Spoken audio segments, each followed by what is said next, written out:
ទោះមេឃភ្លៀងក៏អាចនៅមើលថ្ងៃលិចលើភ្នំបាខែងបានដែរអ្នកទាំងអស់គ្នានៅពេលដែលឃើញប្រាសាទយើងនឹកឃើញទៅដល់ខេត្តសៀមរាបហើយអ្វីដែលយើងចង់ឃើញនោះគឺថ្ងៃលិចទៅលើប្រាសាទបាខែងដែលយើងធ្វើដំណើរតែបន្តិចពីខ្លងទ្វារទន្លេអ៊ុំនិងទៅដល់ប្រាសាទបាខែងការធ្វើដំណើរត្រូវធ្វើដំណើរដោយថ្មើរជើងហើយយើងដើរត្រឹមតែរយៈពេល8ទៅ10នាទីអាចទៅដល់លើកំពូលតាមផ្លូវឡើងទៅលើភ្នំយើងក៏អាចមើលឃើញប្រាសាទបាក់សីញ៉ាំក្រុងបានផងដែរ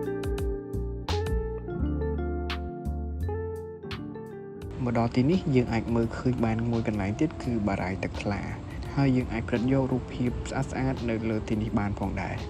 ហើយយើងធ្វើដំណើរតែបន្តិចទៀតយើងដល់លើភ្នំហើយអ្នកទាំងអស់គ្នាឥ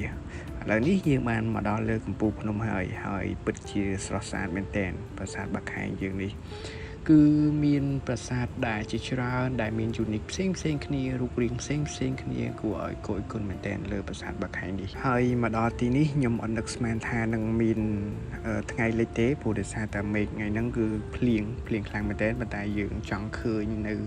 ប្រាសាទបាខែងគឺយើងធ្វើមិនក៏យើងទៅបានដែរពិតជាស្អាតដូចគេនិយាយមែនអ្នកទាំងអស់គ្នាទៅខេត្តសៀមរាបកុំភ្លេចមើលថ្ងៃលិចនៅលើភ្នំបាខែង